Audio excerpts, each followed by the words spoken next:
औज़ुबिल्लाहिमिनश्शैतानिर्रजीम बिस्मिल्लाहिर्रहमानिर्रहीम रब्बिश्रह ली सदरी वयस्सिर ली अमरी वहलुल उक़दतम मिन लिसानी यफ़क़हू क़ौली।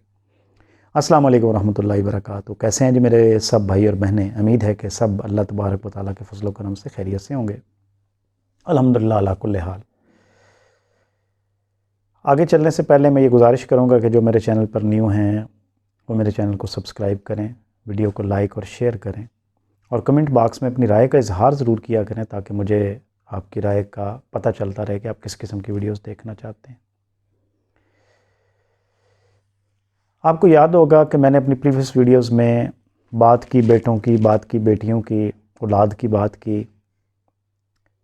आज मेरा दिल चाहा कि मैं अपनी बात क्यों ना करूं, यानी कि बहैसियत पेरेंट्स हमारा जो हक़ है वो हम बच्चों को बताएं।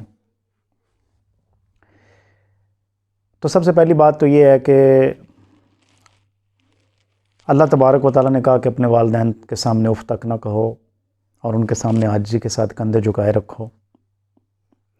और फिर यह है कि अल्लाह के नबी ने कहा कि जो शख्स अपने वालिदैन में से किसी एक को पाए और उनकी खिदमत हासिल करके जन्नत में दाखिल ना हो सके वो हलाक हो जाए। ये बद्दुआ थी जो कि हज़रत इब्राहीम अलैहिस्सलाम ने की और हज़रत जिब्राईल अलैहिस्सलाम ने की और नबी सल्लल्लाहु अलैहि वसल्लम ने उस पर आमीन कहा। अब इसके बाद ये है कि हमारा वालिदैन, जो हमारे वालिदैन हैं उनका हम पर क्या हक़ है और हमारा फ़र्ज़ क्या है। अगर हम उसको देखें तो सबसे पहली बात तो यह है कि अगर देखा जाए तो वालिदैन यानी कि वालिद और वालिदा दोनों ही आपके लिए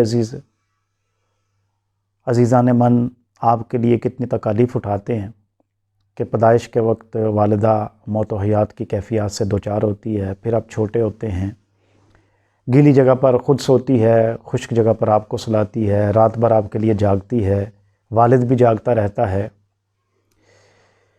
फिर आपको अभी चलना नहीं सीखते, आपकी उंगली पकड़ के आपको चलना सिखाते हैं दोनों। फिर आप थोड़े से बड़ा होते हैं, बड़े होने के बाद ज़ाहिर सी बात है आपकी ज़रूरियात बढ़ती चली जाती हैं और वालिदैन अपने वसाइल के मुताबिक आप पर ख़र्च कर रहे होते हैं। अज़ीज़ान मन उसके बाद क्या होता है कि आप थोड़े से और बड़े होते हैं, फिर आप स्कूल जाते हैं, स्कूल की ज़रूरियात बढ़ती हैं, आपके अखराजात बढ़ जाते हैं, आपके पेरेंट्स उनके मुताबिक अपने अखराजात को मैनेज करते हैं। फिर आप कॉलेज और यूनिवर्सिटी चले जाते हैं, कॉलेज और यूनिवर्सिटी में जाकर आपके अखराजात बहुत ज़्यादा हो जाते हैं।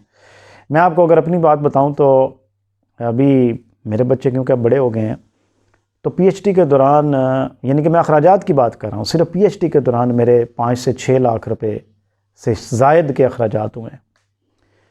और लाज़मी बात है कि पेरेंट्स जो है ना बार बार ख़र्चा करते रहते हैं। फिर आप बड़े होते हैं, आप अपने आप को सबसे ज़्यादा बाशऊर और अक्लमंद और वालिदैन को बेवकूफ़ समझना शुरू कर देते हैं।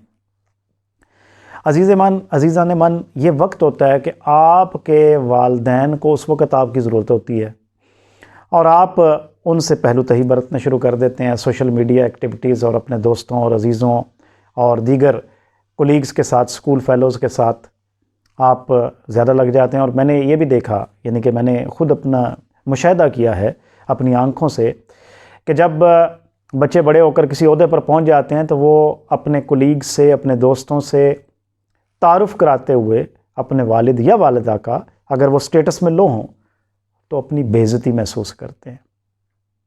अज़ीज़ान मन वालिदैन ने तो बेइज़्ज़ती नहीं महसूस की, आपको बड़ा किया, आपको पाला पोसा और आपको इस स्टेज तक पहुंचाया, लेकिन अब ये है कि वो बेइज़्ज़ती महसूस करते हैं। और मैं एक वाक़े से भी वाकिफ़ हूँ, आपको मैं एक छोटा सा बस उसका नाम भी नहीं लूँगा और ज़िक्र भी नहीं करूँगा। तो बंदा अपने बेटे के दफ़्तर में गया तो ज़ाहिर सी बात है वो किसान था और उसने उसी तरह सारी मेहनत करके अपने बच्चे को पढ़ाया, पाला पोसा और फिर बड़े ओहदे पर पहुँच गया, बड़ा ब्यूरोक्रेट बन गया। तो जब वो उसके दफ़्तर में गया तो उसके बेटे ने, जब कोलीग्स ने पूछा तो कहा ये मेरा मुलाजिम है। और उसके बाद से आप देखें कि वालिद की कैफ़ियत क्या हुई होगी।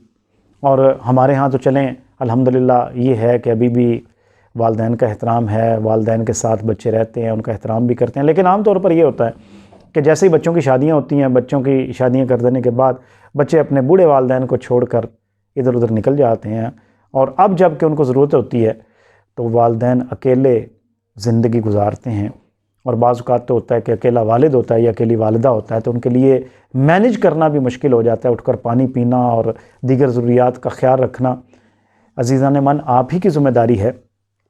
تو والدین نے اگر آپ کو اتنا بڑا کیا، آپ کی ضروریات کا خیال رکھا، تو اب وہ آپ کے محتاج ہو گئے ہیں۔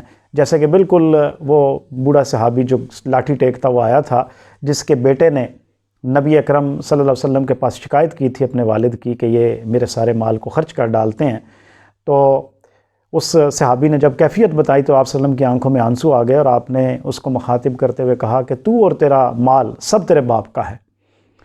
تو ہم اگر عزیزان من اس بات کا خیال کریں کہ ہمارے والدین کو بڑھاپے میں ہماری شدید ضرورت ہوتی ہے، جبکہ وہ اس قابل نہیں رہتے کہ اپنے قوا کے مطابق کام کر سکیں، تو بجائے اس کے کہ ان کو دوسروں کے سہارے پر چھوڑ دیا جائے یا اولڈ ہاؤسز میں بھیج دیا جائے، آج کل تو پاکستان میں بھی یہ رواج، اس پہ انا للہ و انا الیہ راجعون نہیں کہا جا سکتا ہے کہ پاکستان میں بھی یہ رواج پنپ رہا ہے کہ والدین کو بے سہارا اولڈ ہاؤسز کے اندر چھوڑ دیا جاتا ہے، اور والدین جو ہے نا بیچارے وہاں پر بے سہارا پڑے رہتے ہیں، اور عرصہ دراز تک بچے ان کو شکلیں نہیں دکھاتے۔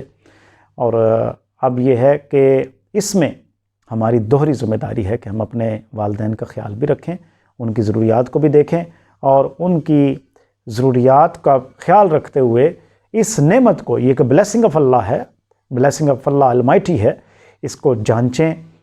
اور نعمت کا پتہ اسی وقت چلتا ہے جب وہ نعمت نہیں رہتی۔ آخر میں میری دعا ہے کہ اللہ تبارک و تعالیٰ آپ کو آسانیاں عطا فرمائے اور ان آسانیوں کو تقسیم کرنے کی توفیق عطا فرمائے۔ والسلام۔